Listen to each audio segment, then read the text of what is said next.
Alright, hi Earth signs, Taurus, Virgo, Capricorn, kamusta po kayo lahat? So I hope everyone's doing amazing. So Taurus, Virgo, Capricorn, kamusta? So titingnan natin guys kung kamusta ba ang inyong love life from September 1 to 7, okay?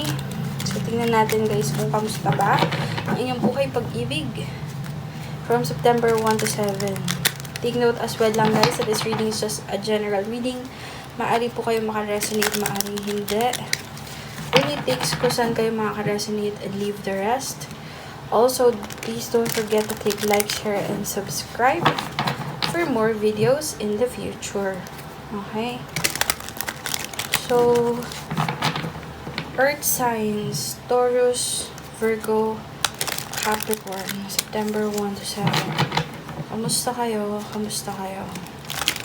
September 1 to 7. Okay, so that's enough already. Show me the cards that I need to see. Show me the cards that I need to see. Kamusta? Okay, Taurus, Virgo, Capricorn. You have here third-party interference. Maaaring involved ka sa isang situation na may third party. Either ikaw yung may third party or ikaw, yung person mo yung may third party. Nakikita ko dito na meron ng pinili. May pinili na, may nanalo na sa isang third party situation.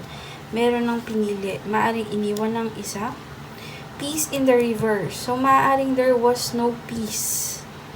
Either in the past or in the present about a certain connection that you're in. Okay? And maybe you're choosing to let it go. Unsent messages in the reverse. Maaaring hindi na kayo nag-uusap ng person na to. Or maaaring nag-uusap kayo ng person na to na itigil na yung connection nyo or yung situation.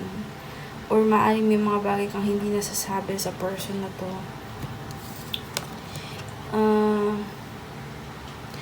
I'm hearing yung once magulo na sitwasyon ay maaayos na. Okay? Bottom of the deck ko, single parent, responsibilities. Maari may maiwan na single parent sa isang sitwasyon.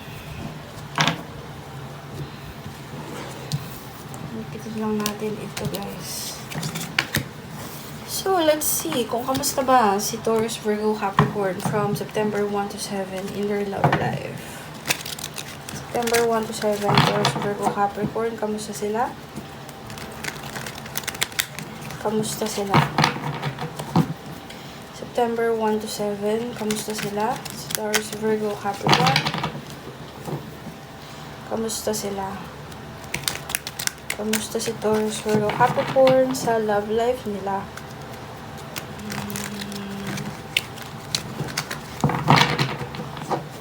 Just 1 to 2 more shuffles and we'll start. Don't forget to click like, share, comment, and subscribe, guys. Okay? Kung nakaka-resonate kayo. And, to grow our community. Okay, so let's see. 8 of Wands. Okay. So, maaring may talk. Maaring may pag-uusap na nangyari between you and a fire sign. Aries, Leo, or Sag. Masyadong magulo. Nakikita ko yung hurricane na yan. Masyadong magulo yung sitwasyon. Maaari naging devastating na yung energy, yung situation, yung dalawa. And there's a situation na kailangan yung sagutan ng person mo, okay? I'm seeing broken twigs as well. Reminds me of broken relationship, maybe. So there maybe you're involved in a situation where there is broken trust or a broken relationship. Then I have here the 10 of Swords, which is the card of betrayal. Okay. I think you have ended a situation here, Taurus, Virgo, Capricorn. Okay? You have ended a situation kasi it's already burdening. You felt betrayed about something. Maybe wala ka na rin nakikitang hope. Sa minsang nakakita ka na hope. Nakakitaan mo ng hope na situation. Maybe ang only option na lang here is to leave the situation. Okay? And Three of Cups, maaring this is a third-party situation. Maaring there are a lot of people na naapektuhan ng third-party situation na to. That's why you and your partner maybe both decided to cut off the relationship or cut out the relationship. Okay? Pakawala na lang, i-let go na lang. Power card, maaring nagkaroon kayo ng pag-uusap na maaring hindi inaasahan, pero big move ito. Big move ito. And maaring ito ay about ayoko na, tama na. Okay? Full card in the reverse. Full card.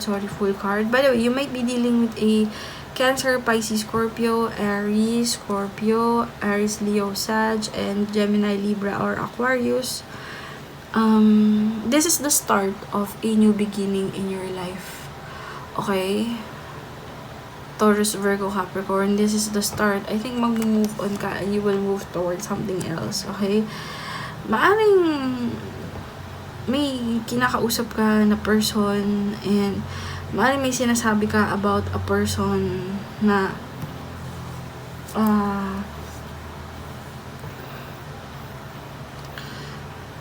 maaring may sinasabi ka to someone else about kung paano mo nakadeal yung person mo na nakadeal mo. Okay? Like for example, may nakilala kang tao, nagkaroon kayo ng relasyon, hindi mo nagustuhan, then ikukwento mo to sa iba, like how she is, how she was. Okay? Kung ano yung na-find out mo sa kanya, kung paano mo siya nakilala. I mean, ano nang verdict mo sa kanya. Nine of Cups, parang feeling ko hindi ka naging satisfied sa person na to. Maraming masyado kayong maraming pinag-aawayan, maraming masyado kayong pinagdidisagreehan. Okay?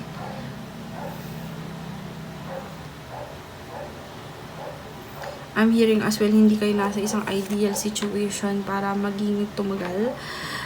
The Chariot card, Cancer card. Okay? You can also be dealing with a Cancer, Pisces, Scorpio.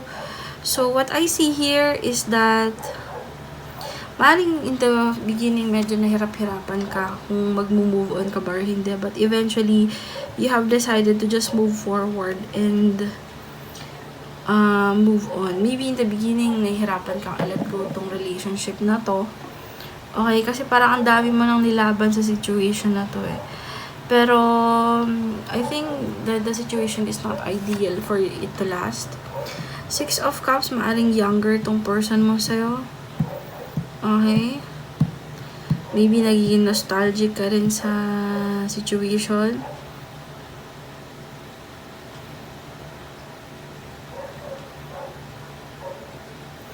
I think what I strongly see here is may mga taong disagreeing about your connection. Tutol sa relasyon yung dalawa ng person na ito, o sino man yung kakonect mo, Taurus, Virgo, Capricorn, merong tutol na nakikipag-connect ka sa tao na to kasi parang sinasabi nila na akala mo lang magiging masaya ka dyan, pero hindi. Hindi, okay? The Strength card talks about building strength or having strength. Despite nasabihan ka nun, I think nag-resist ka.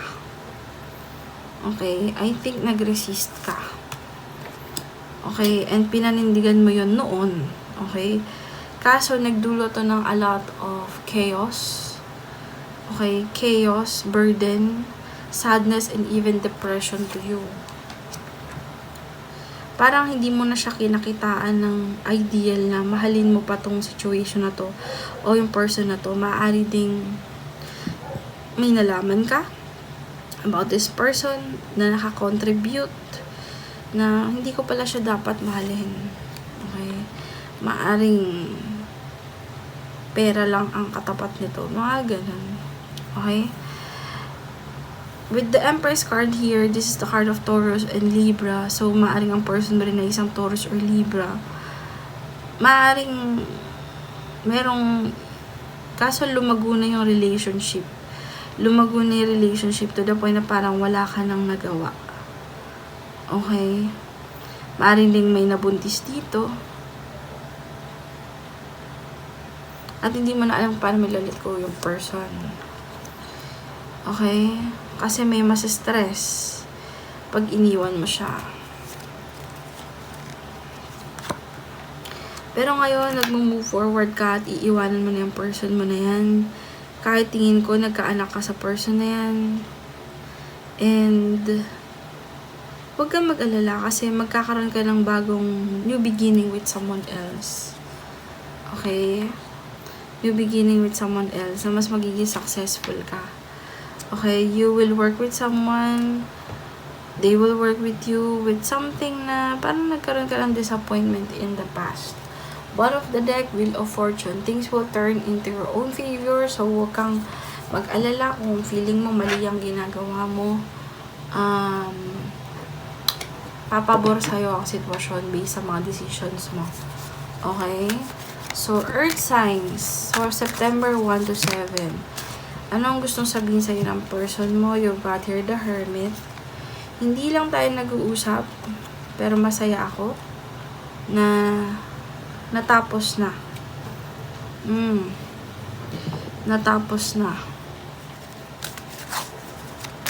Ano pang gusto sabihin ng person or earth sign? Knight of Pentacles. Sinabi ko naman sa'yo na walang mangyayari sa relationship na yan. Okay? Maaring nagkaroon lang kayo ng anak, pero hindi siya ideal person to be with. Okay? Maaring pure passion-based lang yung relationship nyo. Pa tayo ng 3 cards. Nagkaroon ako ng maraming problema dyan. To the point na kailangan kong patunayan yung worth ko. Pero may awa naman ang pagkakataon na taong Diyos. Ako ang mananalo dito. Sa akin ang huling halakhak. Okay? So, yun ang sinasabi ng person mo. Either this is your main person or whatever. Okay? Now, let's get some cards as your final cards, as an advice cards, Taurus, Virgo, Capricorn. Anong advice kay Taurus, Virgo, Capricorn? Anong advice kay Taurus, Virgo, Capricorn from September 1 to 7? Everything you've planned for has worked out. So, kung hindi man nag-work out yung relationship na yan, Taurus, Virgo, Capricorn, it just means na there is something else much better waiting for you, okay? Huwag kang mag-alala kung tingin mo you're stuck, naiwanan ka, or parang iniwanan ka, and then parang feeling mo hindi siya mag-workout. Mag-workout siya, okay? Mag-workout siya, and magiging successful ang outcome ng sa side mo. Okay? Yun lang naman. Taurus, Virgo, Capricorn, thank you so much for watching. I hope you enjoyed the reading. Please don't forget to give this video a like, share, and subscribe for more videos in the future. Thank you so much, guys. You have a good one. Bye!